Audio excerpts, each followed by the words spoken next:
Welcome to your Asian Besties. I'm Marin. I'm Ray. And I'm Leah.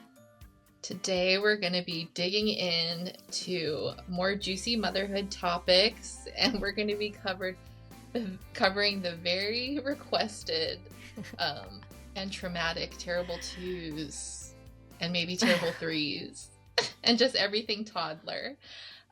This was actually a topic that was requested by one of our listeners. And she asked us, as an Asian American woman, how do you discipline your children without resorting to fear-based tactics? Currently struggling with the terrible twos and don't want to use physical discipline or any of the unhealthy ways I was disciplined as a child.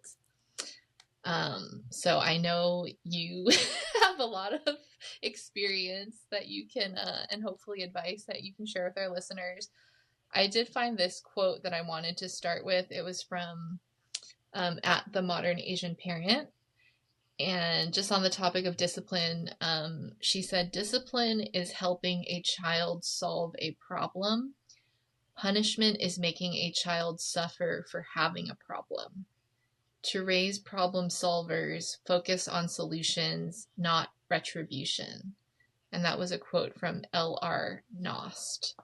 So I guess taking it back, because she was referencing how maybe the unhealthy ways that, old school parents discipline their children. Do you remember how you were disciplined as a child growing up?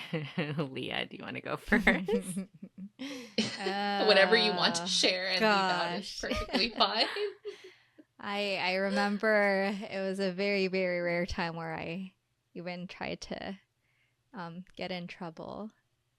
Yeah, I got everything from silent treatment to threats of of things getting taken away from me. Yeah. So were you afraid of your parents? You kind of saw them my as mom, authority figures? Yeah, specifically my mom. My dad was easy, but my mom was the disciplinarian. Yes. How about you, Ray? I love how you kept it really simple. She was like, don't make me think back on that time. Yeah. I have thought about this for many, many, many years, both with my therapist and without. And I think I recently made a breakthrough in therapy, realizing that I had a lot of resentment towards my mother, when actually it was all because, not all, but a lot of it was because, let me rephrase that. I had spent a lot of time being angry at my mother for what my biological father didn't do for me, which was to be there and to support us as a family and to provide structure and all of the things that maybe fathers do for their children and their families. And so, looking at my childhood from that lens is going to take me some time. But before I get there, I was really resentful towards my mother because she did do a lot of silent treatment. And she would say things when she was angry with me that made it about her. And so if I did something that disturbed her or made her angry, I was blamed for and made responsible for her feelings and how she felt and her mental health. And so I really am trying to unlearn that from in my nervous system, in the way that I act, in the way that I do things, but it is going to take some time to rewire my brain. And I just recently stopped being so emotionally immature with my husband, who, I've been with him for, almost 20 years now. And I'm also not doing that to my friends now too. So, it's only now that I'm actually becoming emotionally mature. Whereas before I was very fractured and immature. And so for me, I was disciplined in a way where I was made to feel very responsible for everybody else's emotions. And now I'm trying to parent in a way where I realize, no, my anger is mine. It is my responsibility to get rid of my anger. It is not my daughter's responsibility to suffer the consequences of me being angry. That's something I need to work on. What about you, Marin? Thank you for sharing. Yeah, I mean, the short answer is I wasn't disciplined at all. I had the opposite of tiger parents. I had hippie parents. But I mean, I can relate to both of you, kind of what you're describing, Ray, especially. I don't know if that's an example of enmeshment. I don't even know the definition, but I did have similar feelings where, because I think, as we talked about in previous episodes, the lack of communication around emotions. So actually, like toddlers, they're starting to express their will more right at that age, and I think that's where the fighting comes from. They're fighting everything. They're expressing their will. They're expressing their emotions more, and the lack of communication around the emotions, I think, is what can cause that feeling that you're responsible for your parents' feelings, right? Because what's not said, like kids just automatically assume. Like you hear those stories when parents are divorcing and they think that they're to blame. So they just assume that it's about them unless they're told otherwise. So I think it's just highlighting the importance of communicating around emotions, right? And for like, I don't have children yet, but I think the analogy with your partner is very relevant. It's kind of like the training ground, your relationship with your partner, before having kids. But I feel the same way. It's like you have to develop that self-awareness and that emotional maturity within yourself, which, by the way, I think we're all doing. I don't think any of us are like, totally enlightened and don't have blind spots, but I think it's more just the communication around it and being able to be open. I think as a child, like that's what I would have wanted, is just for that behavior to be modeled for me in terms of mommy's feeling sad, I'm feeling angry, or I'm sorry. As we talked about, the rupture and repair is so important. So if they lash out at you or something, or right, they overreact, to come back and be like, I'm so sorry, I was frustrated, right? To just have that same open communication that you would have with hopefully with your partner, that's healthy, and that kids, I think, understand way more than people give them credit for. Like they're taking in so much information, and they are going to personalize the majority of it, because aren't kids kind of like little narcissists? Like everything revolves around them. So like, this has to be about me. Like you're angry because of me, or you're happy because of me, And so they don't yet have that language. So I think, like from my perspective, like I think that's what I would have wanted a little bit more of. So if you can just talk now about like the ages of your kids, and do you have any ways that I guess we can just talk about kind of the good, bad, and the ugly with discipline. Like, do you have any terrible moments that you remember? I'm sure there are so many meltdowns during that age. And I'm sure like with Leah, now that your kids are grown a little bit, like that must have been a learning curve and have evolved over time, right? It's like kids are constantly changing, and their needs are so different from when they're babies to toddlers to, more independent. So yeah, I'm just curious, like what does your relationship with discipline look like now with your kids? And has it changed? I think, yeah, the time and distance definitely helps. What I really remember about the twos, well, I think the threes were worse than the twos, to be honest. But oh, I no, remember, don't like, tell me that. sorry. Yeah. I think isn't the sleep is one of the key parts, because it is like sleep regressions happening. I don't know how long it lasts. Like I know it's around 2. Well, I mean, my biggest frustration was just they couldn't articulate anything. So I've been like, I can't wait yeah. till you're older so you can tell me what's wrong, because it really just comes out of nowhere, and then they just get pissed. And yeah, there are times like we'd have a long drive, and then the moment you have a baby crying in the back seat, like you have to pull over and like get them out. Like, you can only tolerate it for so long. And yeah, I think the most frustrating part was just not knowing what it was like. And it could be like nothing. Yeah. Uh, yeah, I think it affected Kevin more than me. Like there were times where I remember he'd take our daughter to like Target, and then for whatever reason she started throwing a tantrum, and then like he'd have to leave because same with my son, like they just kind of crumple onto the floor and then they just yell and scream, right? And I mean, part like, yeah, it's very, very like everyone, like sees it happening, so it's already awkward. And then like, the best you could do in that situation is just, leave. Take the kid and leave, like whatever you're shopping for, like not worth it.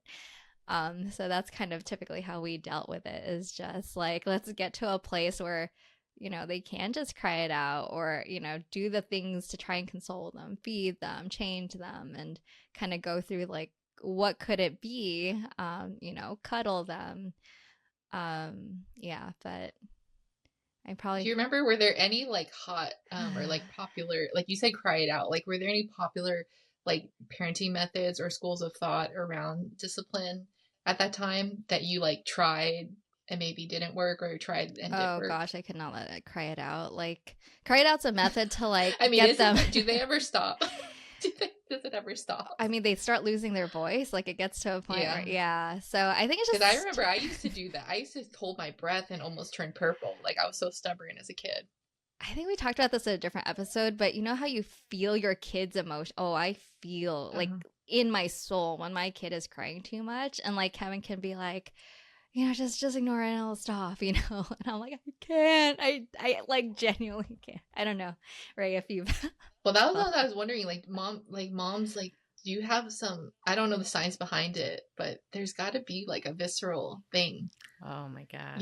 Like I've heard stories even with grown kids, and if they're in trouble, it's like their mom has some type of intuition Yeah. about it. I definitely think that that's true. I think there is a science. I don't really know it too well. But, my daughter is 2, going on 3. And, I think parenting is really all about reparenting in many different ways, because your children show you and tell you through their behavior, their emotions, their reactions, what you haven't healed in yourself. And it's a really good thing that I was in therapy for a long time before my child came along, because I had done enough of the core work to accept most of myself. Um, or else I don't know if I would have survived postpartum depression, or postpartum anxiety, or whatever that really difficult time in my life was. And I think the really challenging thing for me is really separating my reaction to what is happening in my daughter's body. And I keep having to remind myself, I am the parent.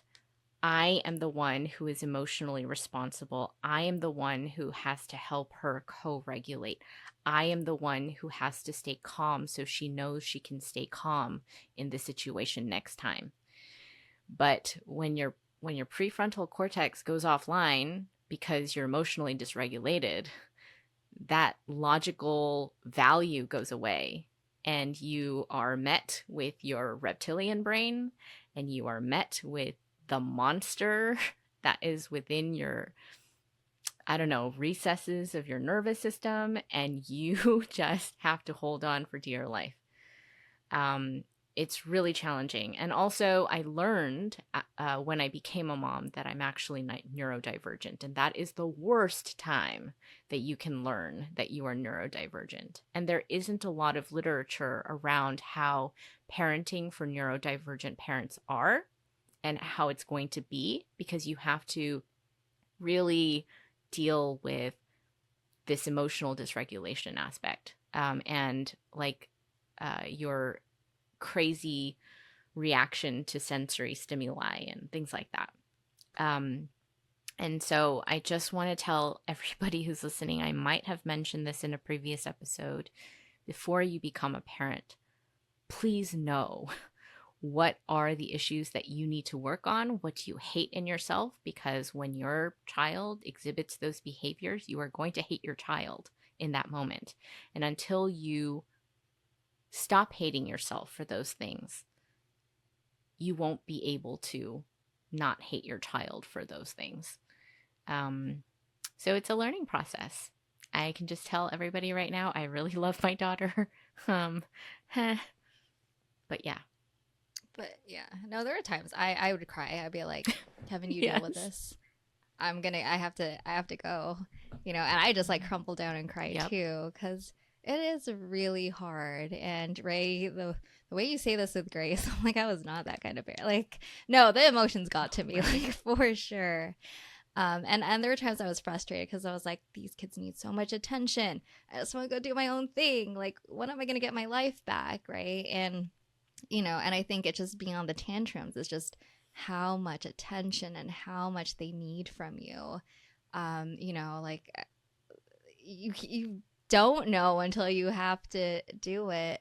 And then on top of that, right, I think there's a helplessness sometimes where it's like, I've tried everything and I can't get them to stop crying. Like, I'm not enough, and it becomes like, what else can I do? How are other people doing it? How are other parents better than me? And it's very, very taxing on, who you are as a person, everything that, you were raised around, and how you cope with things. But I think part of the question, or maybe, I don't know, Marin, you asked this already, but I think in terms of discipline, when I reflect on my own, I think there was like a power imbalance that frustrated me, but it wasn't something like in my twos, like I knew, right? I think it was older.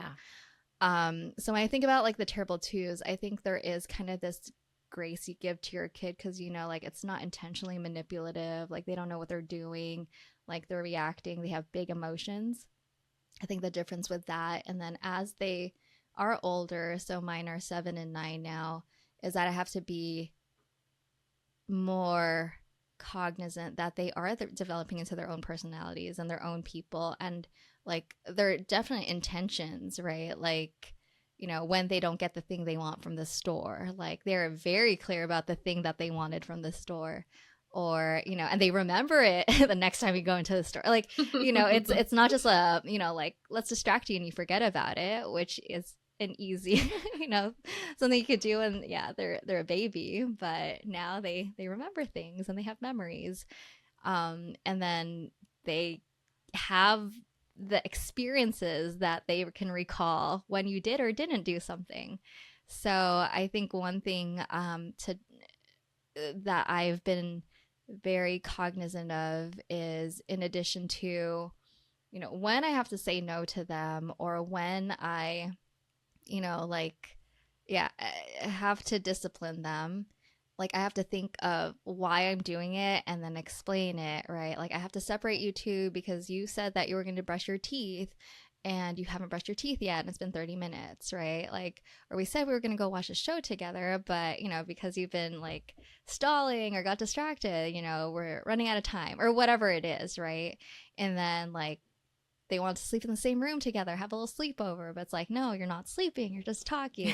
So, now we have to like separate you two, right? It's a very kind of like, okay, this is kind of what I wish I had growing up, is like, I just want you to tell me what I did, what's the consequence, and, like, why are you getting mad at me now?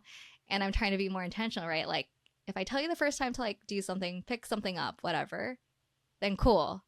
If I have to tell you a second and then a third time, I will get more mad and more mad. Like, do you want that? And it's kind of like, sometimes it works, sometimes it doesn't. But, like, I think they've learned to trust enough that I follow through on what I say, that, the moment they start to hear that tone, or, oh, she's like being serious, that they're pretty good, right? I don't know if that's going to change when they become teenagers, but Did it was an adjustment from one to two, like having the one kid and then having your second?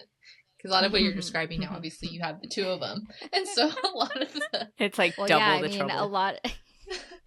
a lot of their arguments Yeah. are with each other. Like, each other. there's, Yeah. oh gosh, just this week alone, driving them both, they're in the back seat. You know, the 7-year-old's like, stop looking at me. Stop looking through my window. Oh my This God. is my window. I said stop I remember it. those. Yeah. And then, of course, my son like finds other ways to look through her window without actually looking at her window. It's like, but if I look here, you know, it's like reflecting. I can see that thing you're holding, and then you're like, okay, like that is, you know, when she says don't look out your window, you don't still like try and poke the bear, you know, Mhm. and you know, like you Yeah. can tell, like he knows what he's doing, and you're like, Of course. but he's taking it literally. Like, you just said not to look out her window. You didn't say I couldn't do this. And it's like, no, but the issue is still the same. You're bothering your sister. Yeah, so definitely two. I am curious. Like, I don't know, right? I mean, you're an only child. Like, did you like how to? I mean, you have to like deal with arguments with other people. Oh my gosh. I feel like most of what I'm doing to discipline is because one's irritating the other. Yeah, like what were you getting? Yeah. What were you getting in trouble for as an only child? Oh my gosh. Or did you? I can't. Well, What? oh gosh, there are lots of different things. But there are a few moments that stand out. But I kind of wanted to go back earlier. Leah, you were talking about how like I was so graceful, and there is no grace. There is absolutely no grace. I am not the best parent. And there's a lot of work that I'm doing, and I'm learning like every day. Like I think I told you guys about this, but I went to social media and I was asking about people's like values around food, right? Because my daughter was, at one point she didn't finish, or on this particular day, she didn't finish her meal. And then she was like, okay, I'm not going to eat any of this. So she shoved it out of the way. And then she was like, okay, where's my fruit? And I was just like, oh my gosh, what do you mean you're not going to eat this? And how dare you ask for fruit, right? And people on social media are not very nice. And they were like, it's fruit, you horrible woman. Like, why are you abusing your toddler? And I basically was like, that actually sent a really huge shock into my nervous system. But it made me realize that some of these people were right. But not for no, none of them are well, right. not for the right That makes me reasons. so mad, right? Not for the Okay. right, yeah. But what they were right about is I did have very limiting beliefs around food, and I have a very big scarcity mindset when it comes to resources like food, because as the only child of a single immigrant mom who was working multiple jobs to make ends meet, I did like every little thing that I got that was new was like a gift. It was precious. I remember like there was we had a friend over visiting from South Korea, and my mother had bought her like this 48 color set of Prismacolor colored pencils, and I was like, how come this person that you've never met gets this, whereas you would never buy something like that for me? And it's not that she didn't do those things for me, but they were very rare, very seldom, because we couldn't afford those luxuries. And, you know, we ate a lot of like convenience foods when I was younger, because my mother didn't have the time to cook. She didn't understand that what we eat impacts our health.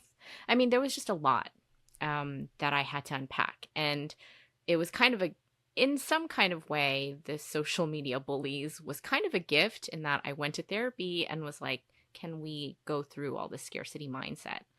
And so now, you know, the family rules are, okay, my daughter eats what she wants. I don't want her to develop an eating disorder like I have, and I do. I I don't want her to have scarcity mindset about food. I want her to know that she has access to food and that she doesn't have to hoard everything, because she will have access to it, hopefully later in the day and in the week. And then also it didn't help that growing up as an artist and like relying on not a lot of money from working at like education jobs really fueled that like scarcity mindset from when I was younger. So I don't know. This is like a huge, I guess, background context for,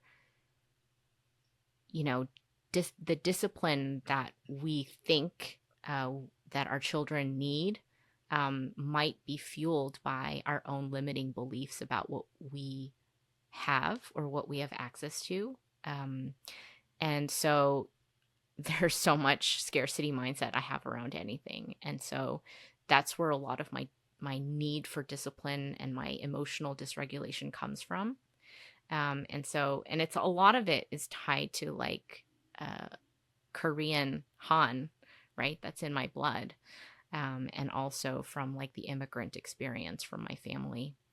And so I don't have that grace. So to answer your question.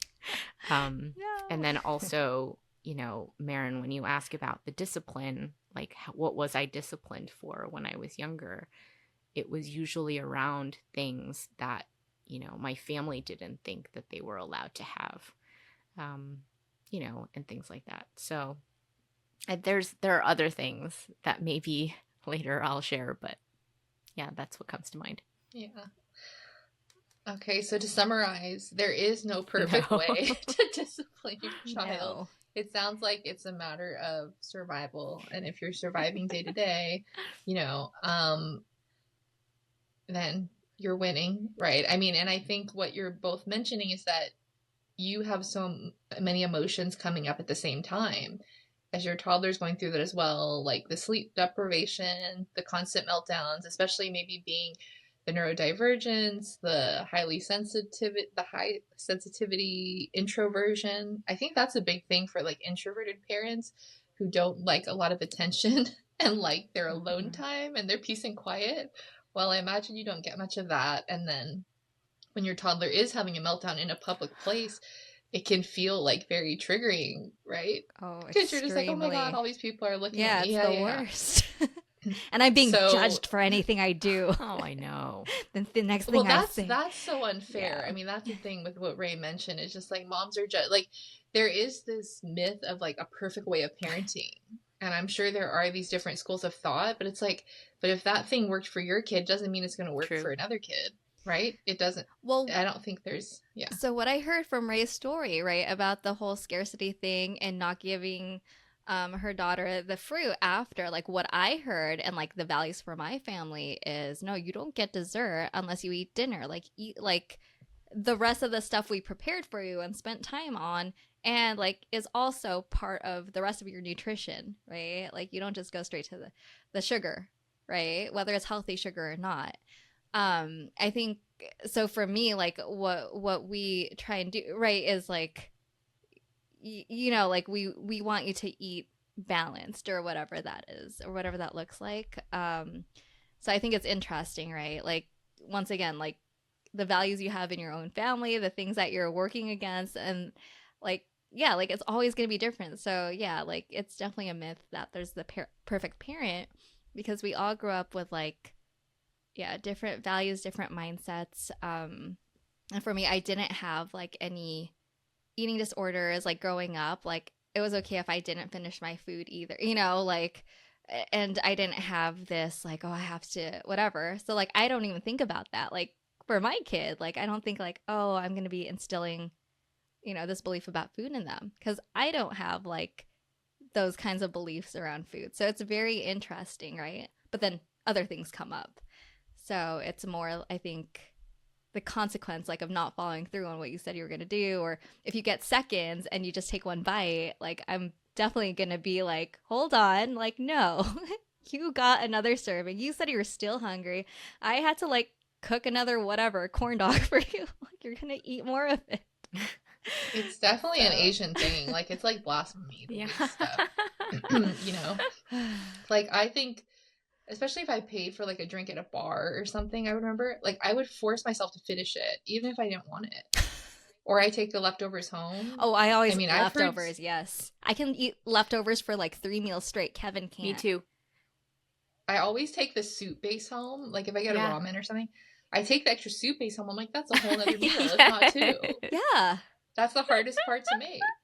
yeah. So relatable. I I remember I went on a date with a guy and he was Asian too. We ordered, then he looked at what I got and he said that looked better. He just took his food and threw it in the trash. I was like, immediately, this is not going to work. Like, immediately over. Like, immediately, never Non-negotiable. again. Don't waste food. Yeah, and I've heard stories of that. Like, I heard a story of an Asian guy with a white girl. They were in a relationship, and this girl, like, bought an old-fashioned Coke or something, and she took one sip and she just threw it away, and they broke up over that. It's the differing of the cultural values. Yeah. It's so, yeah. That's very I have that tough. with my husband, too. He doesn't really care about throwing Oh. stuff away, and I'm just like, I am So, such a hoarder. It's Yes. terrible. well, so I'm curious on this note, because it sounds like the self-awareness is such a key part of it. And it's not like to say that you can always be self-aware, because as you said, you're in a dysregulation a lot of the time, being sleep deprived, being burnt out, having a million other things to do. But I'm curious if you have any advice or like things that were working for you that in terms of coping and taking care of yourself during that toddler era or even now. Like, are there ways that are helping you to kind of regulate and to create that distance so you can be a little bit more clear of like, okay, that's my kid stuff, this is my stuff, what do I want to do? Yeah, Leah, you want to go Right, first? Oh, I was gonna say you're closer to it. That's true. I'm trying. I mean, it feels so long ago. I mean, I'm it's really PTSD. scared. I don't remember. Like, how did I get through it? Like, reflecting back, like, how do you feel about it? Definitely do anything for your self-care. Like, even if it's like a massage or a haircut. Like, I'll go back through my photos like during that time, and like I would take pictures of myself just like trying out clothes, even if I didn't buy them. Like, I'd go somewhere that I like to shop and just go to the fitting room and like try different outfits. Like, I was like alone and it was great. It was such a luxury to just be alone. Like, there were times I just wander into Target and like spend like 2 hours there, and I don't even know how like it happened.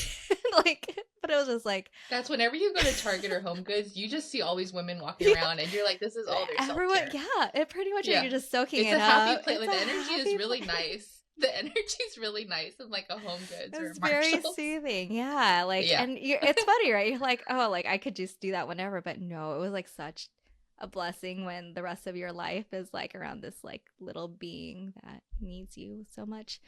So definitely that, just like carve out time to like hang out with a friend, do something, yeah, like out of the norm, just by yourself, right? And I think what starts to happen is like you start to miss your kid, Yeah. which is like, yeah. Well, I was going to say, like, I think we have to understand what self-care is. And also, I think, because what self-care means when nothing is going right, and what self-care means when you have some room and you have some flexibility and time is very different. And so like when I was at my worst, I didn't even want to take care of myself because I didn't even know if I was going to be around in a few months, because that's how hard it was. And so at some point, like, I remember my therapist and I were talking about, like, she was giving me these like numbers to like hotlines and was like, it will get better, right? And so really when I started to realize, okay, I am worthy enough to, and realizing, oh, my daughter does need me. I am going to raise her. And I'm capable and I have the competence to raise her. Once my therapist and I started working on that competence piece, right? You are a good mom. You can do this. What supports do you need? And immediately it was like, okay, well, I need just a few hours in the morning just to focus on myself. So we were like, all right, how can we make that happen? And then it was like, well, there are all these other medical issues. Like I was sleeping on the couch for a year because my back hurt so much I couldn't sleep on the bed. So it was like, all right, well, how can we find you the support that you need to get your physical needs met? And then it was like, well, I have all these ailments because all these like pains and aches that I didn't even know was coming from. So then it was like, okay, well, how do I start seeing? So then I started like looking for an Eastern medicine doctor who can help, nurture my system back to health. And so that's the kind of self care I needed, which was very physical. And now that I actually have a little more space, not only mentally, but physically, because I can actually sleep on the bed again, um, self care is really that thing about joy, right? What can you do in your day, in your week, in your month that brings you a little bit of joy, that allows you to realize that the world is so beautiful and you have so much to be grateful for? Um, and I think I was listening to an episode by Hidden Brain, and they were talking about languishing. And they were talking about like what makes people happy. And they realized what makes people happy isn't just impulsive joy. It's not feeling happy in the moment, but it's about finding meaning, and knowing that you contribute to that value and meaning and purpose, in some kind of way every day. And so now, like, my self care regimen is podcasting with you guys, right? It's podcasting at homeroom to figure out how we change the education system that ignored my values, or that did not value me. And so it's about, going back to our younger self and saying, how do we give ourselves what we didn't have when we were younger or when we needed it? So I don't know if this really answers the question, but yeah. So just wanted to redefine what self-care meant. No, that was really good. It reminded me, I just learned about the difference between coping Oh. and healing.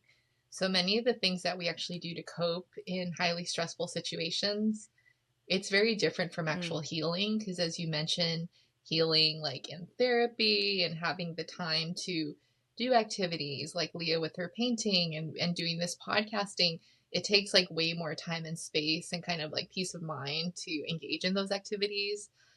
So that was a really helpful distinction, because I think in the past, when I have gone through crisis moments, I thought I was healing, but I was really just coping. And so sometimes, like, especially during this toddler phase where you're just trying to get through the day and you're not even sometimes focused on what's the perfect parenting thing I'm supposed to do, you're just like, I can't deal with this. Like, you deal with it, you're coping, and that's all you can do. I mean, if you're running on empty. But then it's like later on, like Leah, as you're mentioning, as your kids are growing up, you can maybe be a little more intentional, or you can maybe reflect. So I'm curious now, like we started talking about the how we were disciplined as children and how it was a little bit more fear-based and authoritarian, right? That's like the phrase you always hear the old school way is like, because I said so. Like, I don't need to teach you. And I think now, like in the zeitgeist, it's way more about like compassionate parenting, conscious parenting. Your kids are little human beings and they come into this world not knowing anything. Yeah. And you brought them into this world, and you're the one that's, not the sole person, but they need to be Yes. taught everything, which is very exhausting. Because personally, like, I don't really like teaching people things, people things. Like, I'm very impatient. I like teaching myself stuff. But it's just, so I'm curious, like reflecting on that, like how do you think maybe you are reparenting that side of yourself, or like transforming that in the way that you're disciplining your kids and your relationship to your kids? How are you transforming that maybe like fear-based relationship? It's a good question, Leah. When you said conscious, She's like, it's a good parenting- question. I don't want to answer. No, so conscious parenting. a while back I went to see it was like a I don't know, it was like a Super Soul Sunday conference. Yeah, Okay. wasn't it a book? Her name was like, she was a Yeah, doctor, Dr. like Dr. Shafali. Oh, yes. Shafali. Yeah. Yeah. Shafali I saw that same Super Soul. Sabari. Yeah. So she Yeah. talked at this conference and then I ended up reading The Conscious Parent.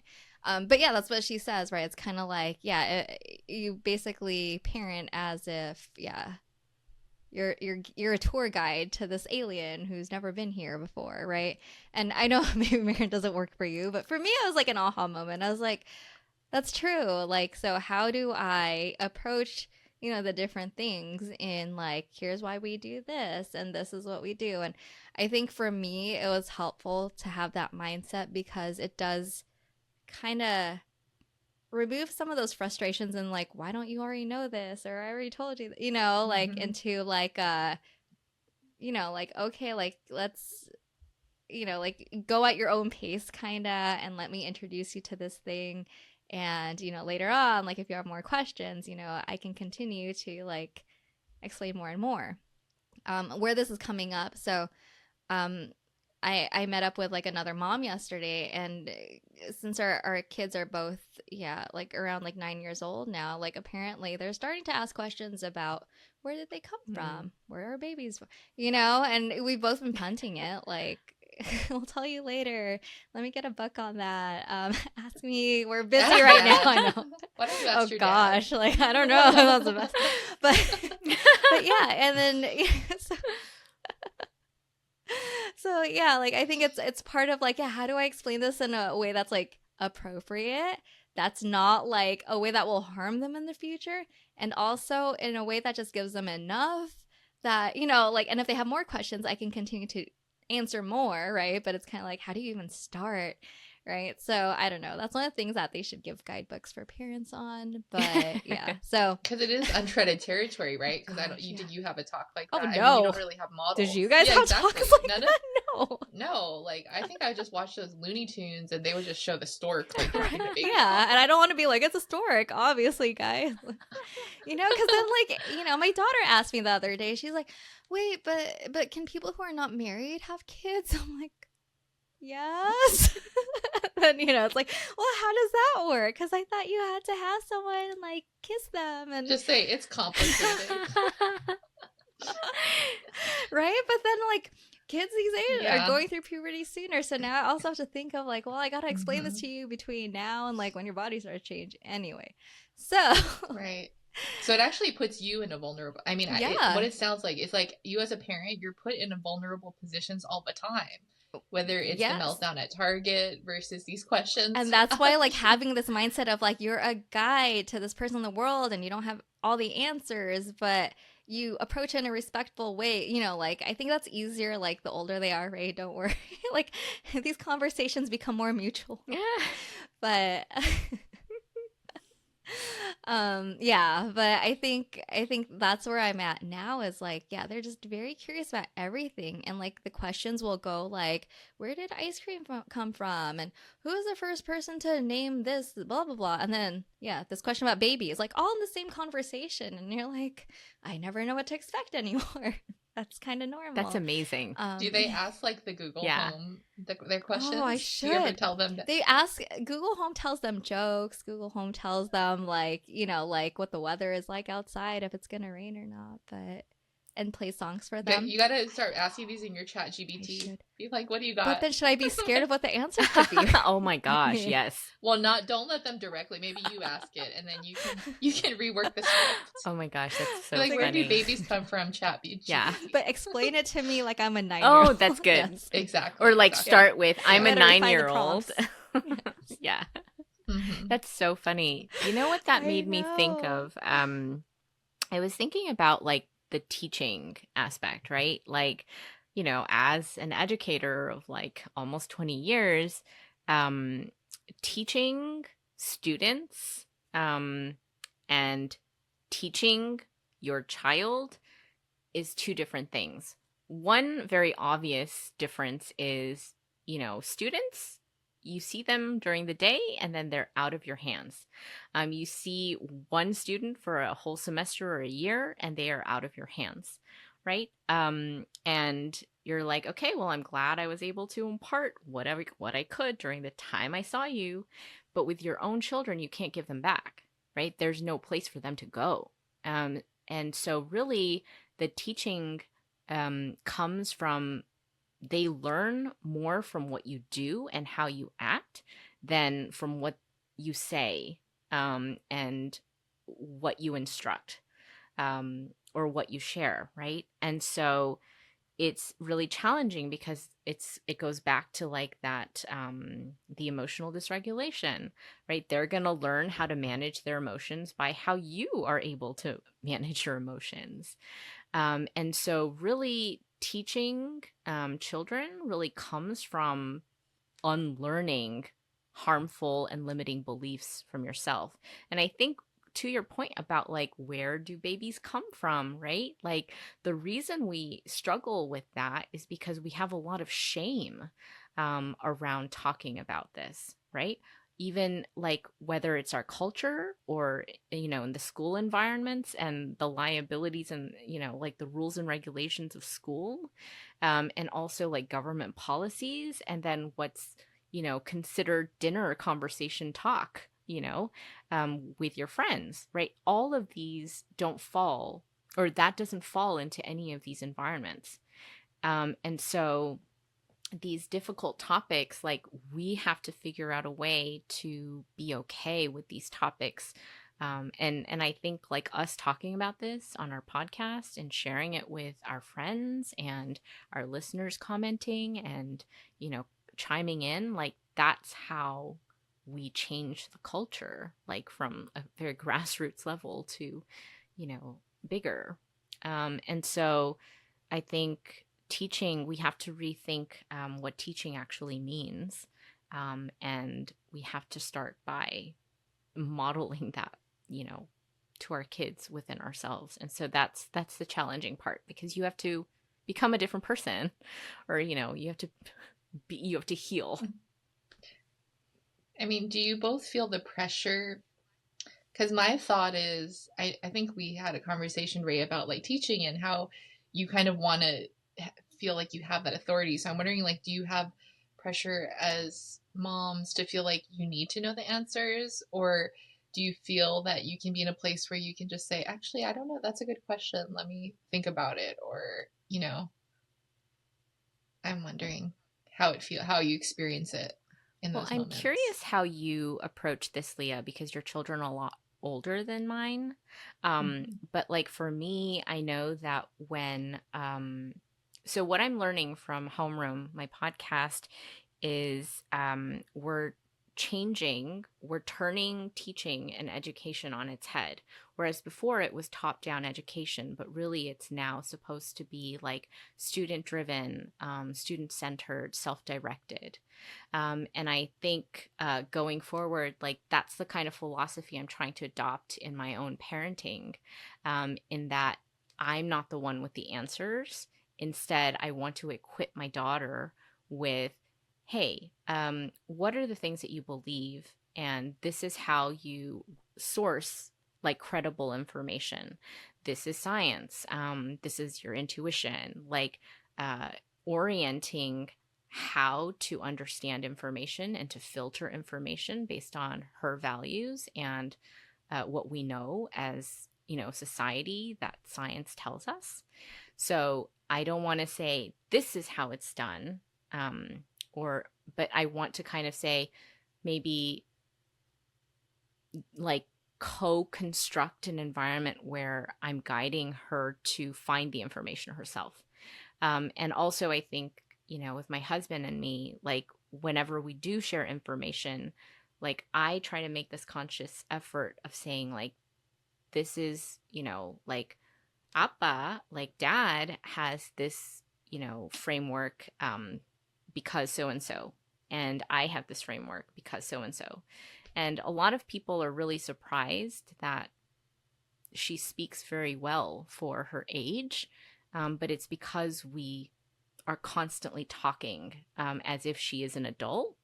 Um, because, wait, hold on, tangent. I think a lot of people are like, oh, why are you using these words, these challenging words? They don't even understand it. And it's like, well, it's not like they understand the easier word either yet, you know?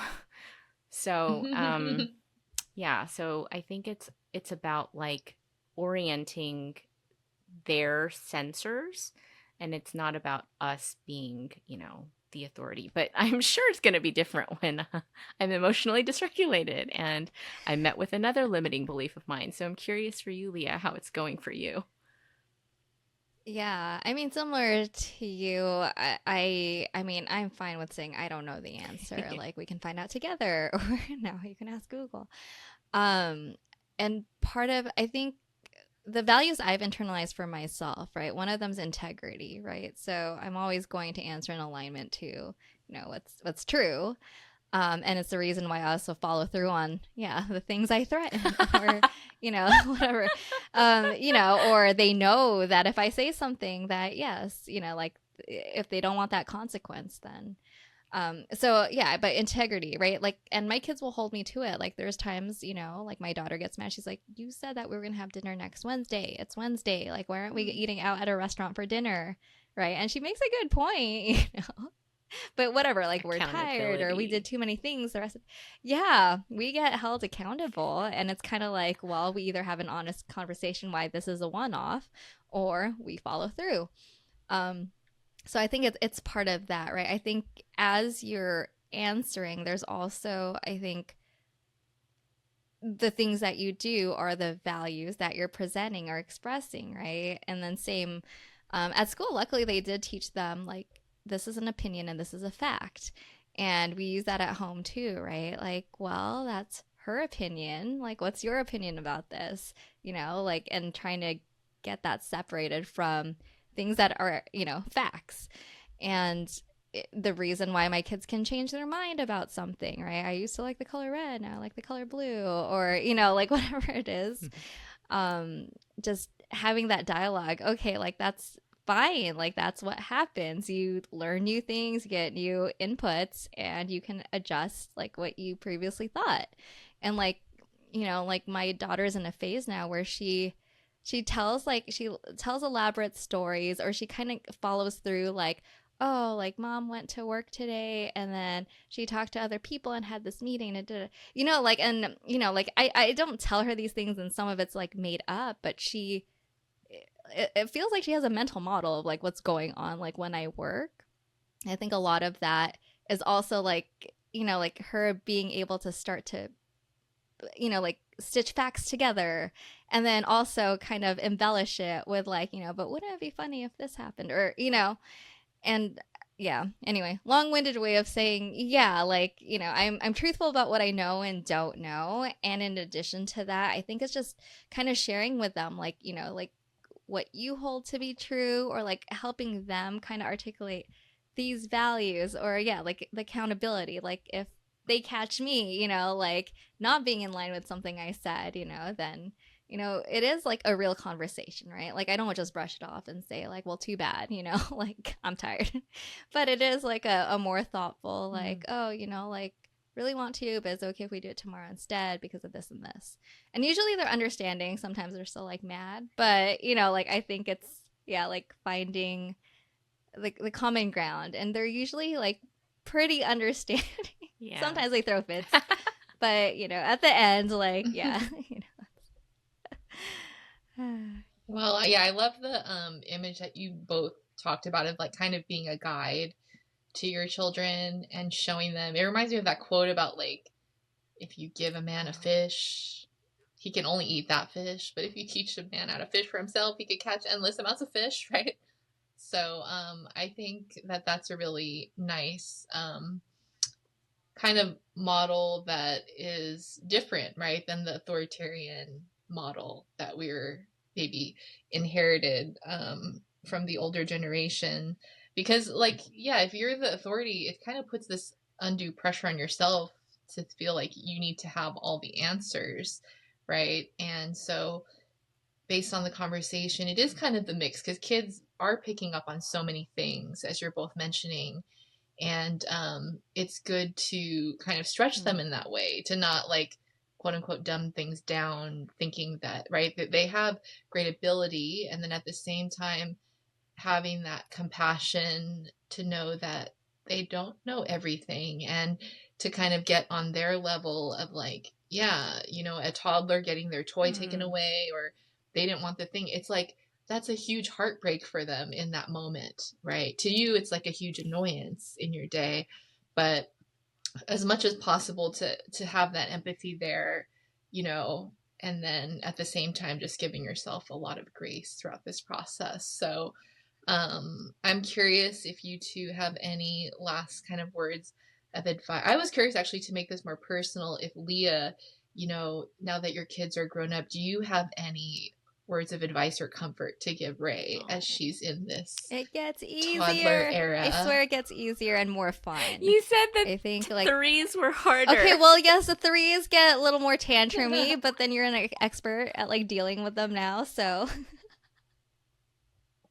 but they also just get exponentially, like I swear every year it's like more of them expressing themselves. So I mean, yeah, like you're doing all you can, right? There's no perfect parent, so right, and you're handling it way better than I did. That's not true. I mean, Ray, how are you feeling now? You're in this era, living it Yes. day in, day out. Like, how are you feeling? Well, at the moment, my in laws are in town, so I feel like, oh, everything is possible. Everything. I can do anything. I love my child so much. She's the most precious thing to me.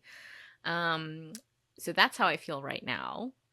But then, when they're not around because they're only here for the summer, and it's really just me with her all day long, uh, it's like I have to be the chef. I have to be the chauffeur. I have to be the entertainer. I have to be the teacher. I have to be everything. And I just think it's such BS that that society has made the nuclear family the norm, and has taken away the idea of raising a child through village, through community.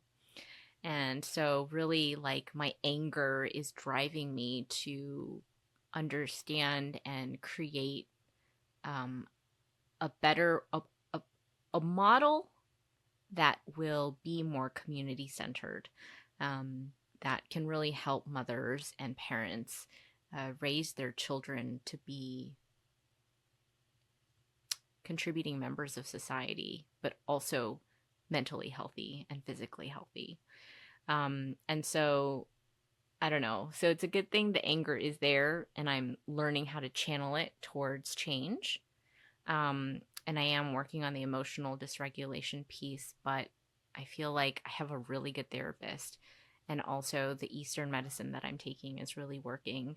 But I know a lot of it isn't scientifically evidence based. So I hesitate sharing, that Eastern medicine is the best, or that it should be used in substitution of Western medicine when needed, and that's not the case.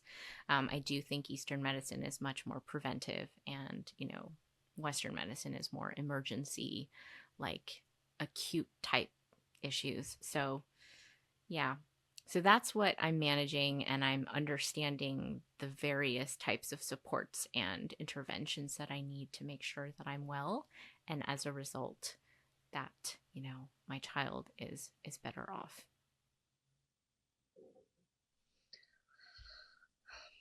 Awesome. Well, it sounds like you are doing quite a bit of stuff for yourself in the same moment, that you're going through this toddler phase. So kudos to you.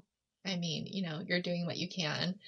And I guess to wrap up, I'm wondering, what are you hoping that your children, I don't know, like feel from you? Like if they reflect back, I'm trying to think of how to ask this question, but I'm just curious of like, what do you want them to feel? Like based on that Maya Angelou quote of like, people remember how you made them feel. So I'm curious, like, as we're talking about kind of trying to move away from this fear-based model, of what are you hoping that they feel from you as their mom,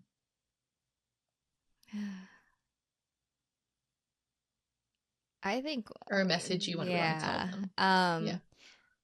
I could do it for, yeah, what I hope, like, when they grow up, their takeaways are, I mean, like, to know that they were loved, supported in all they wanted to do, that they were curious about, that they feel that self agency, right? That we've talked about, that you don't normally get at school. Like, I hope that at least at home they're able to exercise that and then take that with them out into the world.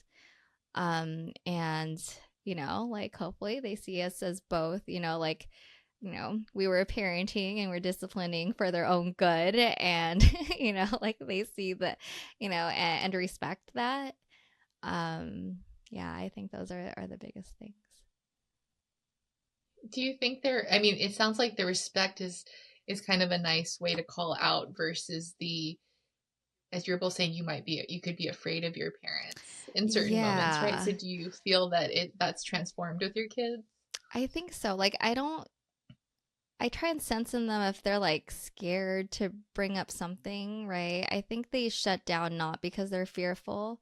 Maybe they're fearful of the consequences that could happen, right? If they told me they broke the thing, and right now it's like, we don't know. We don't know who wrote on the wall, We don't know who broke it's like, well, you gotta like, which one of you did it? Like, there's only one of two of you. So I think there's probably fear in like the situation, but definitely not towards me, or Kevin, at least that, I sense. And I think the respectful piece comes from, like, ultimately, like, like, I think it would be like the wrong approach to be like a free for all. No offense, Maren, but do what you will. No, I wish I had more structure. Yeah. I wish I, because they one time tried to ground me like in high school or something, and I was just like, I don't even know what that is. Like, I didn't even listen to them. But there are like these But three, yeah, like ways of parenting, right? Like the very authoritarian, which I'm like, Kevin and I already knew up front, like, we couldn't yeah, be that. there's a Yeah. have you guys seen that show? I wish I remember the name of it, but it was actually a show where they were testing out Yes. different parenting models. Yes. Did you see it? Yeah, I saw it. Well, it was on Hulu or I something. think so. Yeah. And It was really they interesting. had different parents. Free range. Yeah, like free Yeah. range parenting. I don't remember the other ones. Like traditional, like Traditional, and then discipline. authoritative or whatever. Yeah. And then they would have Yeah. the parents who were like one of those archetypes try out a different one and see how the kid responds. And you'll see the kid with the strictest parents, like, I don't remember, like, they really took advantage of it. Like, haha, I can do everything I want now. I'm not playing piano for 30 minutes, like, I refuse. They rebelled. Yeah. But they also did that test where they had a stranger danger test, and Oh, they that's right. had someone come, and then I think, was it the laissez-faire parents or the free range parents? Like, I think the kids got in the van with the stranger. And I believe at the end, I don't remember what like the quote unquote most effective at the end.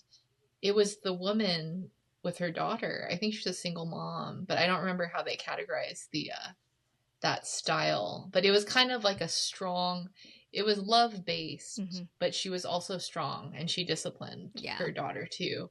So I think, yeah, it's definitely worth checking out. It was really interesting. Yeah. And Yeah. so to watch. This question made me think, I mean, it was a really good question, because I think I was really surprised, because my instinct was to say, I want my daughter to know that she was loved, that I loved her. But I'm realizing that how I'm raising her is not that.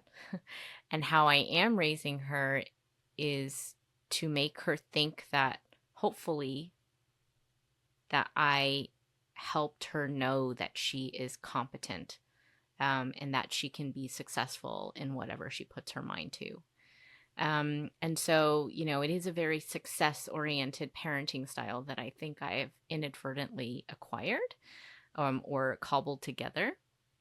So this is a very good reflective point for me to consider, well, how can I make her know that I love her more? So thank you for that question. But you could, but love is different, right? It looks different in Yeah, different because ways. I don't think there's that's one true. right Yeah. way, just like everything else. it sounds like Yeah. you want the best for her. So it sounds like the intentions are good and out of a loving Yeah. place. And it's not like you're pushing your expectations of what success looks like onto her. You're wanting her to have the tools to be successful in whatever ways that she, So it kind of goes in line with that philosophy we're talking about, where you're the guide, you're there to help them be the highest and most powerful expression of themselves. And you want them to feel that safety and love from you no matter what. And so I don't think there's anything wrong with it. I think it's like what we talk about. It's just like with emotions, it's not like a binary thing where one thing, it's like it's all integrated. And sometimes you are upset or you may not act the best way or react the best way to your kids, but doesn't mean you don't still love love them. Yeah. Exactly. Yeah. It's not like a perfect goal. It's more of just like you automatically do, and then you're just an imperfect person that's just trying to figure it out and do the best you can. Awesome. Is there anything else that you want to leave our listeners with? We're battling the toddler. No, but I have something phase. funny. You can cut this Okay. out if it doesn't make sense. Go ahead. We need some laughter. But going back to the whole, like, having the talk with the kids and how it's all very shame-based, I couldn't get out of my mind our other episode, Marin, where you were so ashamed of the word penis. I don't like that word. But I just don't like it, like, objectively. Exactly, but that's part of the shame. Well, I know. Anyway, I have to call that out. Okay, this is how we're leaving it. Pen 15, remember? Yeah, you wouldn't even say it. You were maybe we should just keep saying it to normalize it, to Ray's point. Like, this is part of breaking the stigma, guys. No, I know. It's so true. It's like we were raised with that shame, and we're still working on trying to break it. But this is I'm actively working on it. Like, when other people are very, like, sex positive and stuff, I'm like, go you, like, but I'm not there yet. I mean, it's not like I can't even do PDA, but... yeah. Exactly. It's just... How do we unlearn this? We're all a work in progress. We are. So this is to all the audience members listening out there, like, we don't have all the answers either, just like we tell our kids. We try, because I don't actually know if we answered the listener's question. Oh, yeah, that's true. Did we? Well, you let us know. I mean, I think that I think the answer is that there's no perfect answer. There's not like one parenting style. There's not one holy grail way of disciplining. But I think it's just a process of what we said is like this journey of self-awareness where you're kind of untangling the things that you grew up with. And as Ray mentioned, it's a process of reparenting yourself and giving yourself that grace throughout the process as well. Because as we mentioned, they're picking up on the behavior as much as the words. And you having the compassion for yourself and the grace for yourself, you're going to also have that for them as well, right? With what they're going through. So, yeah. It's a bit of an Oprah answer where we didn't give you a 3-step program. Sorry. But that's what you came here for. And also the takeaway is that during that phase, it may be more coping than healing, and that maybe you can have more of that intention later on when you have more of the time and space to do that. But just coping the best way you can is, that's okay too.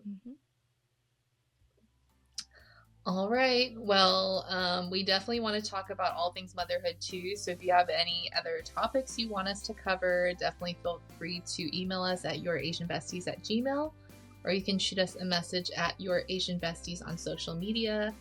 And make sure that you're subscribing and following us on Spotify, Apple Podcasts, and also YouTube. We'll see you on our next episode. Thanks for listening. Bye. Bye. Oh man, that was a difficult episode. Oh, you went deep, Ray. I did. I couldn't talk about spanking. I didn't need to do the checklist thing. Oh yeah. I didn't tell my pillow story where my dad hit me with a pillow because I was throwing a fit.